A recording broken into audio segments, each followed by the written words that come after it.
Décision de Daniel Goa, président de l'Union calédonienne, au micro de Vanessa Kédé et Anissa Toussi. C'est l'interview du jour. Après votre dernier comité directeur de Puebo, vous avez beaucoup insisté dans votre allocution sur le référendum 2018.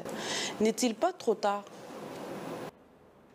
Non, ça fait 30 ans qu'on prépare la 2018.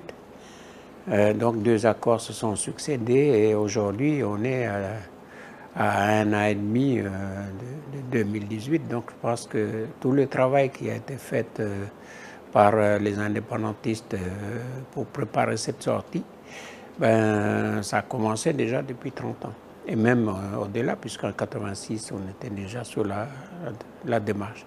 Donc là, le référendum 2018, nous, on a mis en place des outils pour que cette année 2017, on soit sur le terrain pour aller directement au contact avec les gens et proposer notre vision sur l'après 2018, c'est-à-dire du pays indépendant. Avec ces outils, quels sont les projets de société que vous leur proposez? Notre projet de société, il est celui où chacun des populations d'ici doivent trouver leur place et doivent devenir des acteurs au même titre que tout le monde.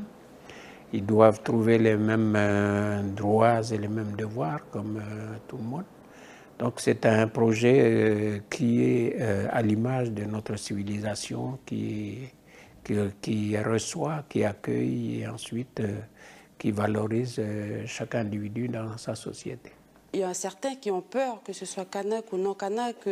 Comment comptez-vous les rassurer justement par rapport à ce référendum 2018?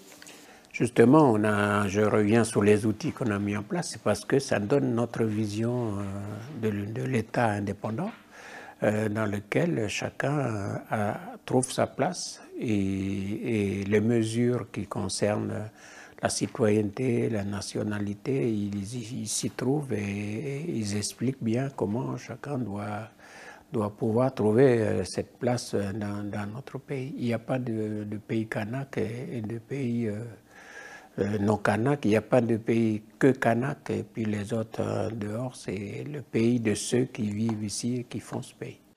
Dans votre allocution sur Puebo, à un moment vous parlez de pardon et vous utilisez plus le terme réconciliation avec l'État qui doit se faire le 24 septembre.